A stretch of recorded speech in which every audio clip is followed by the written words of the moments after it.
Hi everyone, Ryan here with Fight Game Analysis, and today we are going to be talking about the upcoming fight between Holm and Irene Aldana. But before we jump into that, if you've been enjoying the content, please go ahead and click on that like button and also subscribe to the channel.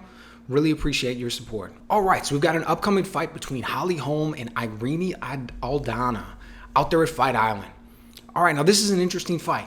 Okay, we've got Holm, who's been around the sport what seems like forever, right? Basically, since the very early days when women's MMA came over to the UFC, I started watching her right away. Prior to that, she was a professional boxer, professional kickboxer, won world titles in each sport, just a very accomplished striker all around. So then she comes over to MMA, and basically you can see that she brings that style with her. Very striking based, uses her kicks and her punches really well. But one of the things that I noticed, which is really a pleasant surprise, we'll say, because it kind of goes against the age-old adage of you can't teach an old dog new tricks, is that recently in her fights, particularly these last few, she's really started to focus on her grappling. She's really started to evolve that aspect of her game, really started to utilize it more, really started to just kind of become more of an overall mixed martial artist so that she has more tools available to her when she steps into the octagon. So she's been around, like I said, been around forever, right? Won the title by knocking out Ronda Rousey, lost it to Miesha Tate, and here she is about to fight in 2020 still. So been around the sport a long time. Really enjoy watching her fight, so I'm looking forward to this one. And then stepping into the cage across from her, Irene Aldana. She's a little bit younger, only 32 years old. Very heavy boxing-based attack. When she gets in there, she looks, moves, stands, everything like you would expect from a traditional boxer. She's tall and long for the division. So she's used to being the taller, longer fighter. Although in this fight, that's not going to be the case. I think she's the same height as Holm, but I think Holm actually has a couple more inches reach on her, like 2 or 3 more inches. But Aldana's style, like I was saying, it's very heavy boxing based. She will throw kicks on occasion, but most of the stuff that she does is going to be with her hands. She's got a very good jab, nice long straight jab, nice long straight right hand. The knock against her is that she can get a little bit predictable at times.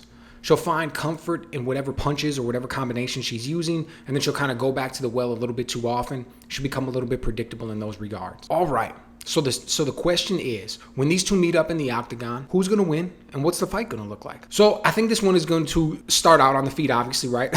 But that's not what I mean. I mean it's going to stay there for a little while. Irene Aldana, totally comfortable staying on the feet. We haven't really seen her on the ground in the clinch, doing all that kind of stuff. That's not where she wants fights to go. Like I said, she's got a heavy boxing-based attack. She wants to keep it there, and that's how she's going to start out. She's light on her feet, moves around well. She's going to keep it on the outside. She's going to try to throw long jabs and long right hands, moving around, lateral movement, in and out movement, all of that kind of stuff. Holm's fine with that. Okay, she's a very experienced striker. She's seen absolutely every kind of striking style that you could imagine throughout her kickboxing, boxing, and now MMA career. She's fought taller fighters, longer fighters, shorter fighters, power fighters, aggression, people who back up, people who counter. She does not mind Irene Aldana standing on the outside throwing jabs and long right hands. Okay, she's perfectly comfortable with that. She's going to be fine with it. She's actually going to use that opportunity to figure out her timing and her rhythm and everything else, right? She's trying to figure all that out because Holm is a very, very accomplished, impressive counter striker. And that's actually what she's going to look to do in this fight. So Irene Aldana comes out, moving around, like I said, throwing those long punches. Holm's going to stand in front of her pretty flat-footed for the most part. Just kind of picking everything apart, looking at it, watching, not being all that active, and just kind of seeing what's out there, moving when she has to. And then eventually she's going to get her timing, and she's going to start to throw counter strikes. She's got a good check right hook. She's got a good straight left hand. And Aldana's going to get caught with him. You know, she's going to move out of the way from a lot of them. She backs up well, kind of leans out of the way. She's tall. So she'll be good for the most part. But she'll get caught with a few here and there. Then Holm will take it to the next level. She'll actually start to move forward and explode. She's got good power with her punches.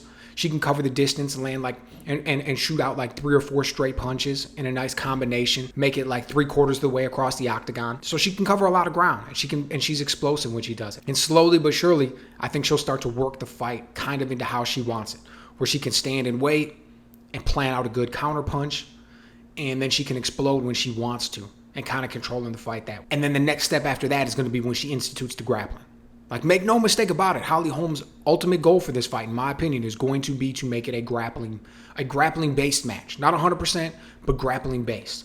Okay, she's over there at AKA American Kickboxing Academy. Great gym. They've got awesome sparring partners, very knowledgeable professional coaches. They're gonna have a good game plan, and I think they know if this was a kickboxing match, Holly Holm could probably beat her. Or at least we'll say possibly. She could possibly beat Aldana. But if it's a grappling match, I feel like they're going to think that that they have a far bigger advantage, a far greater advantage in a grappling match than they do in a striking match. So why not kind of take it there? And they've shown, and Holly Holm has shown in these last few fights of hers, that she is perfectly comfortable getting in there and doing some real work grappling against top-level competition. Okay, the most impressive part to me was when she went up against Megan Anderson. Megan Anderson is a big woman, right? She is like 6 foot tall or 6'1". You know she cuts weight down to get to 145. Holly Holm moved up to 145 and just out-grappled her all day long. Now she's down to 135 with Aldana, who does not appear to be a grappler by any stretch of the imagination. Holly Holm is skilled at grappling and she is physically strong. So long story short, she's going to try to get the fight there. Okay, starts out with the striking. She starts to get the upper hand a little bit, makes Aldana start to think about her strikes instead of just being so free and flowing. And that's when she institutes the grappling. Probably start out with getting her up against the cage. Nice upper body clinch. In there, she'll work a little bit, press against her, start to make her arms fill up with blood and get tired. You know, because that's what you want to do to a striker. Holly Holm knows that, right? She's a striker. She knows how much it sucks when your arms are all feel all bulky and tight and full of blood, trying to get those shots off. So that's what she wants to do to her opponent. And then she'll get a takedown from there. She can get a trip, she can kind of drag her down, she can kind of pick her up into a single leg or maybe even a double and get her down and then work from top position. Holly Holm is very skilled at grappling, very good at top position and staying heavy and keeping pressure. And we've seen Holm go 5 rounds before, multiple times, probably like 4 or 5 times she's went in 5-round fight. We have never seen Aldana go 5 rounds. So we don't know what her cardio is going to be. And we definitely don't know what her cardio is going to look like after grappling Holly Holm for all that time. So I'm picking Holly Holm in this fight. I think she's going to be able to go in here and I think she's going to be able to make it relatively easy on herself. There'll be some times here and there where Aldana is able to get some punches off early in the fight, but I think Holm's going to be able to get the timing and the countering and the rhythm. She'll be able to get her counter shots off, and then once she makes it a grappling match, I think it's going to be relatively smooth sailing. Get the clinch, do some damage, take her down, beat her up. Probably get the stoppage, to be perfectly honest with you. Who knows? Late in the fight, right? 4th or 5th round.